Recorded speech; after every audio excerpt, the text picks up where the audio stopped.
Здраво, драги родители! Добре дојдовте на уште едно видео на Малиот принц за разбуденото семејство на тема каде се вклопуваат последиците од казните.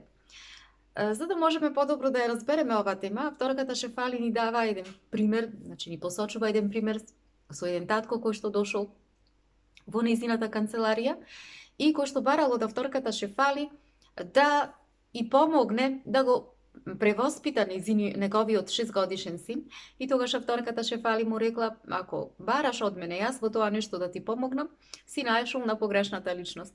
И тогаш тој ја прашал: сакаш да ми кажеш дека јас воопшто не треба да го казнувам своето дете под никакви околности? И таа му објаснала и му рекла: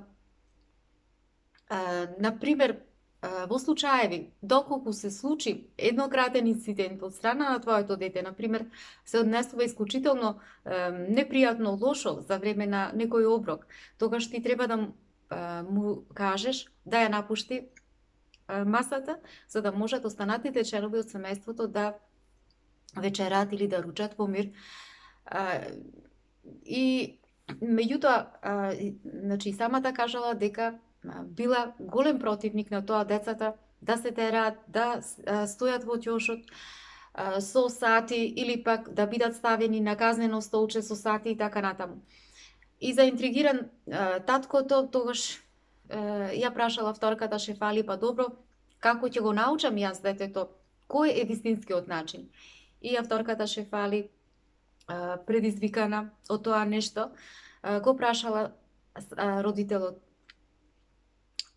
дали мислиш дека употребата на сила е вистинскиот начин за воспитување на детето или е само мрзливиот начин за воспитување на детето?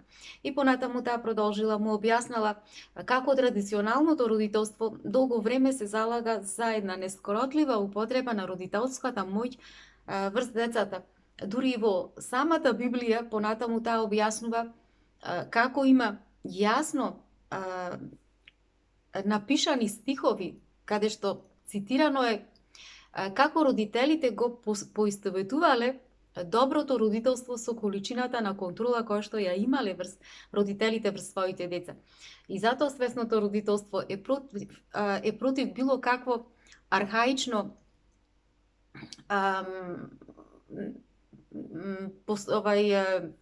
воспитување и постапување спрема децата.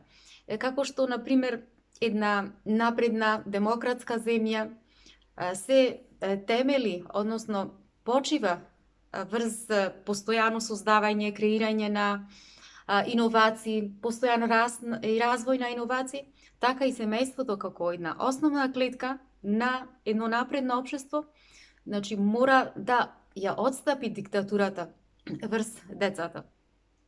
Затоа велиме казнувањето, употребата на произволни закани со кои што се срамат децата, со кои што се замолчуваат децата, тие не се белег на едно ефективно родителство, туку тие се белег за едно мрзливо родителствување, за едно безобзирно родителствување. И затоа кога родителите доаѓале кај авторката Шефали и кога разговарале за овој пристап кој што им го посочувала, новиот пристап за свесното родителствување, често пати родителите реагирале и биле против тој пристап.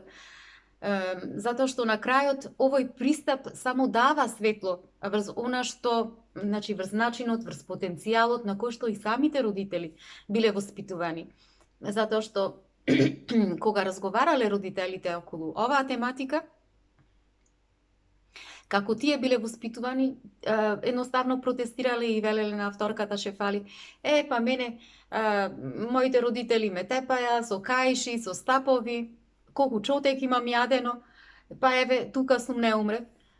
Дури и оние кои што успеале да бидат успешни во животот, овој начин, овој пристап на родителствување го користат како мерило, во смисла на тоа: па јас испаднав во ред, па претпоставувам дека и да продолжам понатаму така да ги воспитувам своите деца и тие ќе бидат во ред. Значи не е тоа некоја лоша работа, но всушност ако навлеземе подлабоко, една анализа да направиме подлабока, психолошка анализа, ќе ги видиме кои се вистинските причини поради кои што родителите сакаат да се оправдаат како се воспитани од страна на родителите, на нивните родители. Тоа се неколку моменти. Првиот момент е тоа што преку оправдувањето всушност се овозможува да им се припиши на значи на родителите една мерка на идеализација која што овозможува понатаму значи ние како родители да веруваме во добрината на нашите родители. И вториот момент е кога ни овозможува кој што ни овозможува да ја рационализираме болката која што ја чувствуваат во детството. Родителите, значи, дека на крајот, сето тоа што го правеле нашите родители, вредело нешто. Меѓутоа, да се почувствува толку многу страдање и незамислива болка во детството, без причина, освен само заради родителската негрижа, родителското незнаење, родителската несвесност, да вистина е прилично тешко тоа нешто да се проголта. Затоа што во својата долгогодишна пракса, од 30 години, авторката Шефали и самата кажала колку многу родители не можеле да се оберат храброст, едноставно да признаат и да кажат мене родителите ми викаа кога бев дете, ми беше срам поради тоа, и јас пораснав во едно уплашен возрастен човек, несигурен, обземен постојано со вина, или пак значи друга личност која што меѓу ретките кои што собрале храброст да кажат за тоа дека кој што рекол причината поради која што јас сега имам толку многу проблеми во својот живот, проблеми најпочеток со алкохолот кога започнав, па потоа навлегов и во дрогата, е заради тоа што никогаш моите родители не ме третираа како суверено суштество во мојот дом, не ми дозволуваа да можам да си ги искажам своите чувства и така натаму. Значи, токму поради ова, поседувањето на болката од детството всушност представува една превисока цена. И сето тоа зошто се случува? Се случува затоа што зошто родителите сакаат да ги оправдат тие чувства?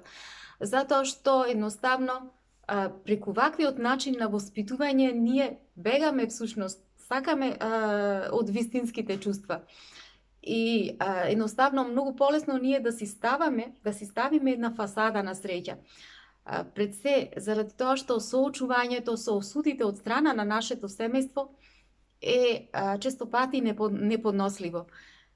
Да се држиме до стереотипноста, до стереотипниот начин на воспитување, без разлика колку тој е нефункционален, колку е штетен, сепак се смета за многу подобро отколку да тргнеме по еден нов пат, сами да тргнеме по тој нов пат и да се спротиставиме на до сегашниот начин на воспитување.